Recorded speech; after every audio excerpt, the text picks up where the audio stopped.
Et Constantin, qui était un militaire, et voulait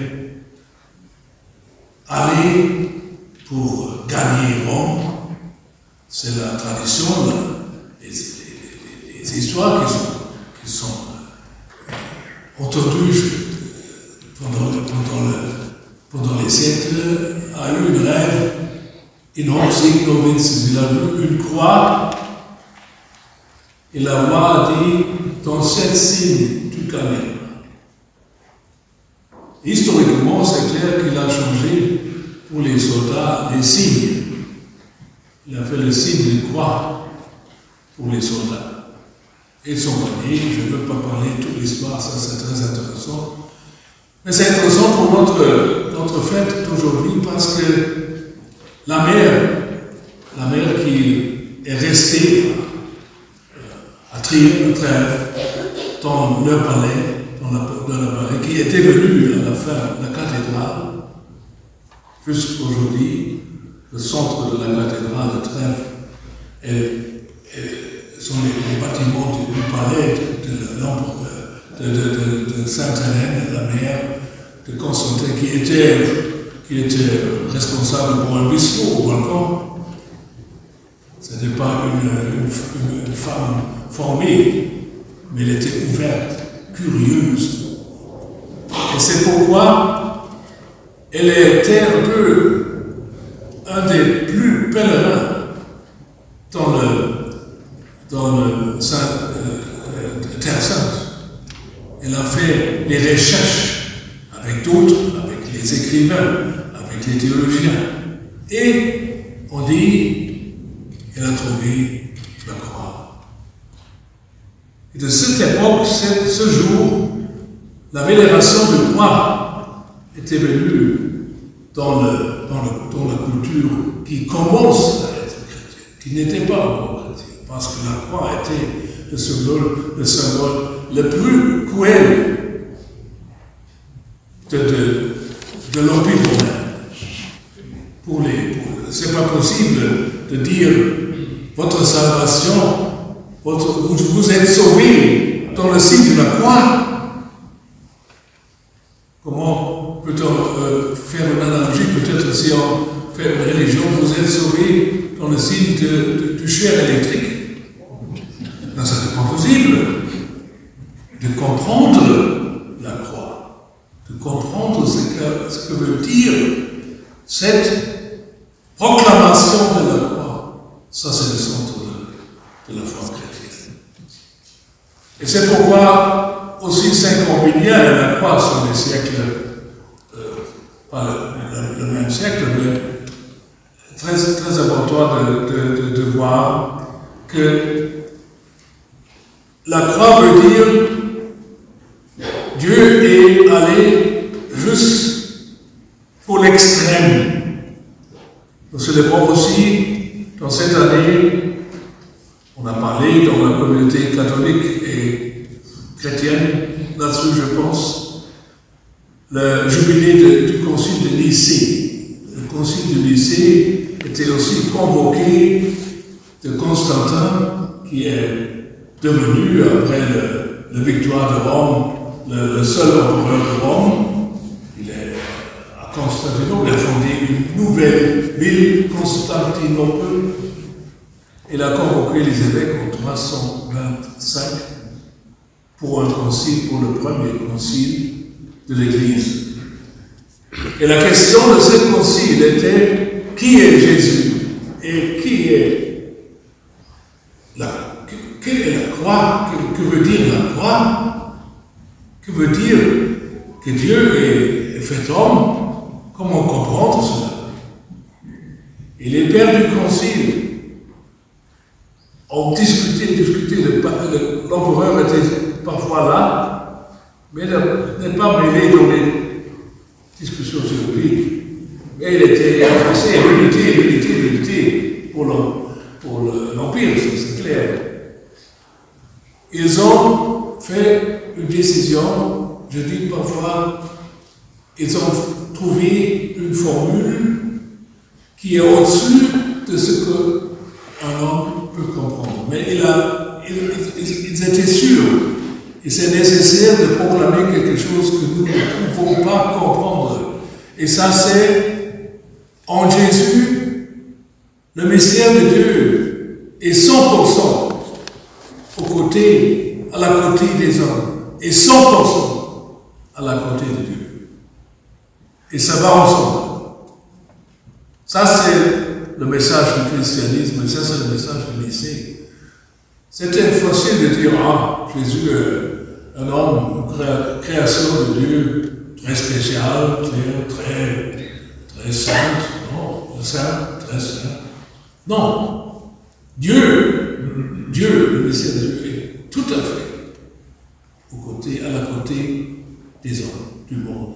Nous avons entendu dans l'Évangile, et tout au côté. C'est pas être moins Dieu, absolument. Homo, c'était la formule technique. Égal. Et c'est pourquoi, très important aussi pour voir l'évangélisation, c'est le point spécial de l'évangélisation chrétienne. Nous ne parlons pas d'un Dieu qui veut notre soumission. Nous parlons d'un Dieu, d'un mystère que nous appelons Dieu, qui est en relation, qui n'est pas commandement dans l'eau, mais qui est invitation à partager sa vie. Ça, c'est Jésus. L'invitation de Dieu de partager sa vie, la vie de Dieu, non opprimée, mais élevée. Ça, c'est une révolution. Jusqu'aujourd'hui, quelques chrétiens n'ont pas compris ça.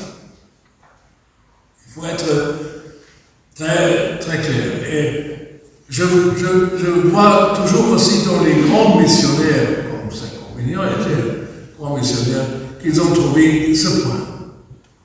Non faire une reconquista, non faire la mission pour gagner les colonies et pour dire notre sagesse à les autres pauvres là, qui ne sont pas encore formés, qui n'ont pas qu'à... Non, mais être dedans comme Dieu est dedans au milieu de nous. Et il est au milieu de nous jusqu'à la fin, jusqu'à notre mort. Nous avons entendu la lettre aux Philippiens. Jusqu'au notre mort. Chaque personnellement, il est venu. Ça, c'est la proclamation de la foi de Nicée. 100% notre côté, chez nous, au milieu de nous, entre nous, encourageons-nous, partageons sa vie. Saint-Combinian a fait, je crois, aussi des autres. Je ne peux pas imaginer le 8e siècle, ça c'est toujours difficile. Mais on a vu dans les résultats, ils ont donné l'impression que le pas d'être chrétien est un pas de la libération. Encouragement, formation, progrès, pas régression, pas soumission, mais ouverture des nouveaux espaces, de la langue latine, d'être une communauté européenne, en ce moment, avec le pape, être ensemble avec tous les chrétiens du monde. Ça, c'est progrès, c'était quelque chose qui a fait une vraie mission.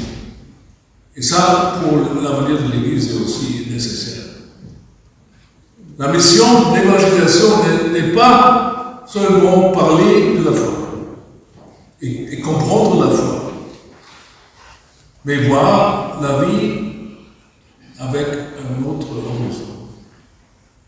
De voir la vie avec une espérance. Nous avons entendu dans la première lecture, le peuple a perdu le courage. Et c'est pourquoi la croix est un signe de l'espérance. Pas un signe de torture, de terribles choses, mais un signe pour un Dieu qui est allé à la fin, et allé, comme Pape François a dit, aux périphéries. Et la périphérie ultime, c'est la mort. Il est venu là pour être avec nous dans ce moment. Chers frères et sœurs, ça, c'est une évangélisation qui donne espérance, qui encourage. Et je suis sûr que cette voie de l'évangile est aussi dans l'avenir de la France, de l'Allemagne, nécessaire. Non, 100% des Français, des Allemands sont catholiques en 20 ans. Pas possible. Mon problème, je ne sais pas. Mais je veux que la communauté catholique, la communauté de l'Église, dans notre pays, dans nos pays pluralistes, où non, nous ne sommes pas des majorités, nous sommes une société des minorités, des différentes opinions. Les autres disent, sans les chrétiens, nous ne voulons pas faire notre société. Nous ne sommes pas peut-être chrétiens, nous cherchons, je ne sais pas, mais sans vous, ça serait pire.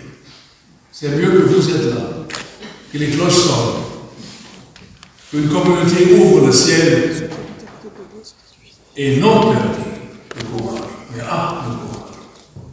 Il y a un signe de l'espérance. L'année sainte, le pape François a dit, le titre de l'année sainte à Rome est Pèlerin de l'espérance.